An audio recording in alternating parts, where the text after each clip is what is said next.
Sunod na issue, ayon sa Quadcom ng Kamara, may sapat na basihan para kasuhan si dating Pangulong Duterte dahil sa di umano'y crimes against humanity sa kanyang drug war.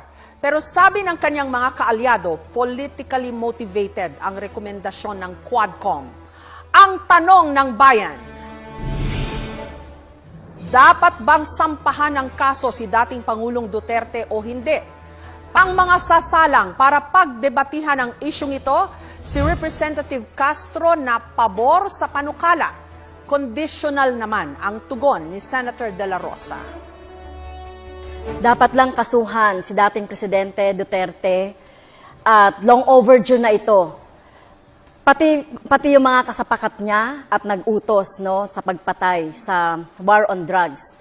Libo-libo ang pinapatay ni Duterte pero wala pang napapanagot. Kaya kailangan talaga ng hustisya ng ating mga mamamayan.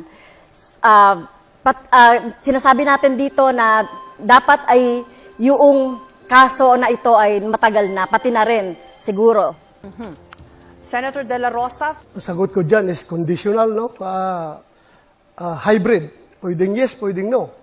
Yes, in the sense na nobody is above the law. Kapag mayroon siyang nagawang kasalanan, kasuhan natin. Pero kung wala naman siyang nagawang kasalanan, huwag mo siyang kasuhan base doon sa kaso ng ibang tao. Because guilt is personal. Huwag po nating ipaangkin kay Pangulong Duterte yung kasalanan ni Ninja Caps. Kaya po, after 3 years na tapusan sa pag-ulo, walang kaso.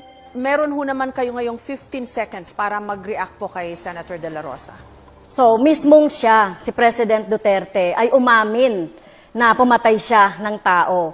Kaya kailangan siyang kasuhan. At ito, sino ba yung nagdisenyo ng mga policy na ito? Siya rin at nag-cause ng pagpatay. Maging si Senator Duterte, Senator Bato ay dapat kasuhan. Ma'am, gigil na gigil kang kasuhan si Pangulong Duterte at ako ng mga kaso na hindi mo kami malilink. Kumusta na po yung conviction mo sa kasong child trafficking? Ano na po nangyari? Bakit andyan ka pa? Hindi ka pa nakulong? Yun na, ang tanong ko, pakisagot lang. Kasi ang ordinaryong tao nagtatanong, porque congresswoman ka, hindi ka nakulong. Sila pag yung mga ordinaryong tao, kulong ka agad.